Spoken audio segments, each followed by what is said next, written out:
What's going on today, guys? Primal Sabbath here with another Dime Novel Legends review. This is the Cowboy line from Chicken Fried Toys, and this is actually something a little bit different. I think the last couple things I've taken a look at were all stuff that was on cardback, like the Mercantile Shop Owner. I'm trying to think of something that I looked at recently. Um, but anyway, it doesn't matter. Badlands Vigilante was another one, etc., etc. This time, it's one of the Build a Buck-A-Roos, which I think is really cool. It's one of the more fun aspects of the line, as you can kind of buy some bodies and some accessory packs, and then there's like a head pack. Anyway, for Wave 2, it was a little more focused, I think. I think there were like six altogether, six or seven, something like that. Pretty sure it was six. I think it was six. And then there was like a six pack of heads you could buy. The head that's on this one was obviously one of those, and it comes with like another release of the Badlands Vigilante head with brown hair instead of that kind of dirty blonde. So that's cool, especially for like because I've been wanting that noggin alone for the like Cowboy Snake Eyes custom that I put together based off of one that I saw at the Kentuckiana show back in 2020. So, anyways, this is, let's see, um, which one? A Buck-A-Roo, Buck-A-Roo number 7, and accessory pack number 7 with the appropriate head from the 6 pack of heads, which obviously makes this. I mean, you can kind of like piece it together. Like, okay, so like I think like Buck. I think I have Buck 6 and accessory pack 6 on the way there with another pre-order. I think they're coming with Pistolero, and there's like a couple other I may buy. I really like that um, accessory pack number 6 because it comes with like the poncho. I think that's gonna be like pretty good to do some like custom stuff with, so I may end up picking up a couple extra of those accessory sets. And it doesn't hurt to have more like gun belts and pistols and things like that. But obviously, this makes a ghostly horse rider of sorts, a phantom of the night, if you will, in so I would say a fairly popular-ish. I think it's, I mean, I don't know, pretty obscure popular, but anyways, it's really neat. And of course it comes with soft goods, and it's hard to go wrong with soft goods. It does not come with this stand. You don't need the stand. It just I bought a couple of things from Vitruvian Armory, and they included this little stand, and I was like, all right, sweet, so I have a stand for this guy. So I know that they do sell like packs of stands on the Chicken Fried Toys website, though, for this kind of specific reason. But anyways, so yeah, the hat obviously comes off, and we can get a better look at this noggin. Let's bring it in.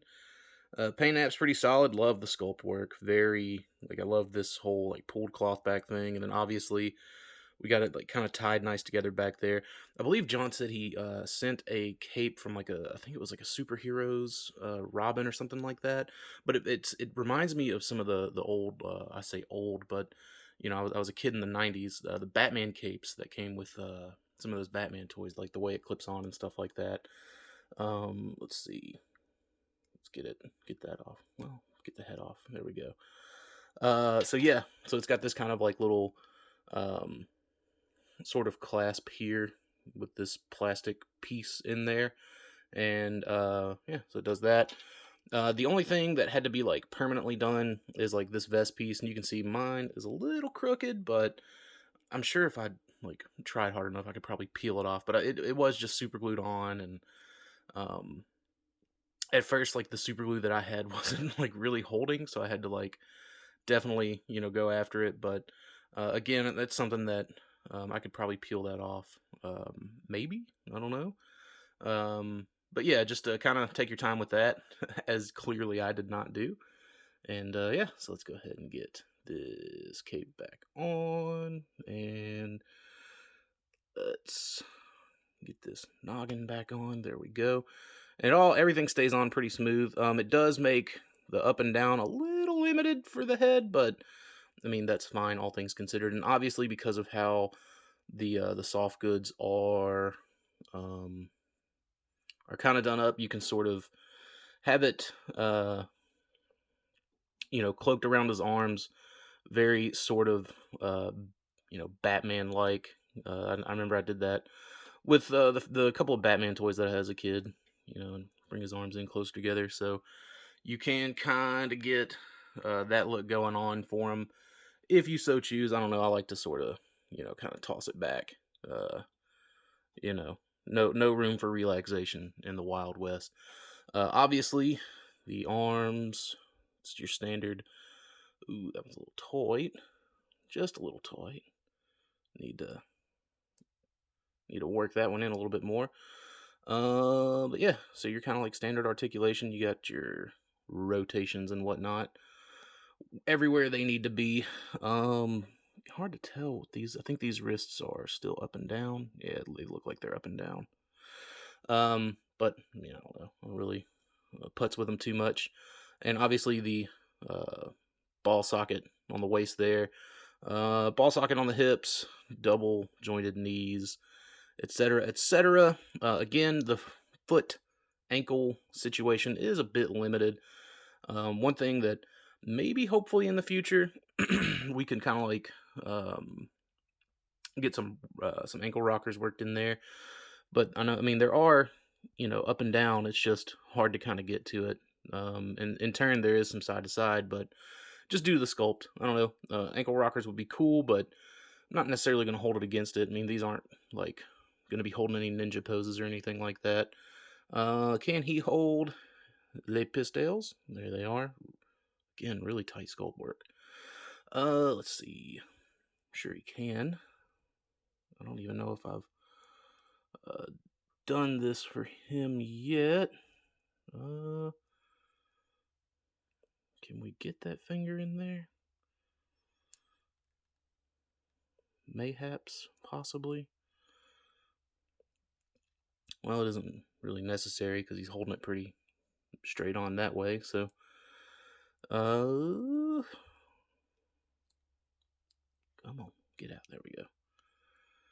And can he hold it in this hand?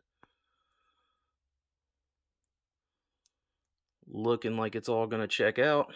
He can. Again, just give it a little twist. There you go. Finger isn't in the trigger, but it's kind of close enough. I bet if I putzed with it long enough, I could probably, like slide the finger in first, sort of thing. Anyway, I can maybe get it to work, but for the sake of the review, for the sake of time, because we're already at 8 minutes, goodness.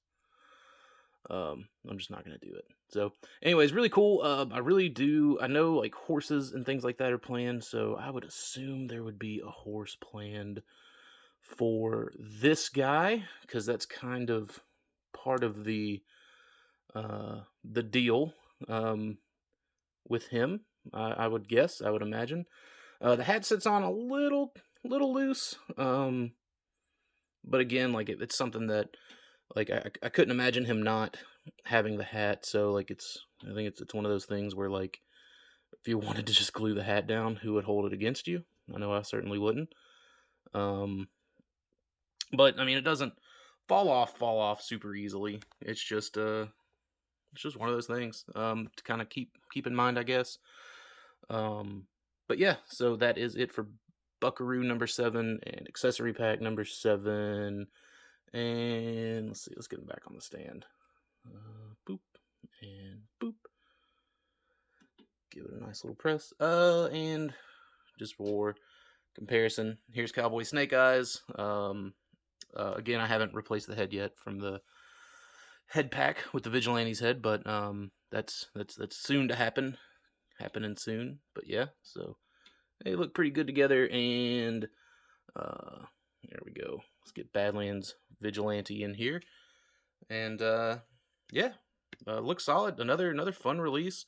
Again, I think I'm probably going to have to give him the hot water bath for that shoulder up there, just because that was putting a little stress on it, or maybe just kind of like work the joint a little bit more. But yeah, so there we go. Hope you guys enjoyed, and I'll see you on the next one.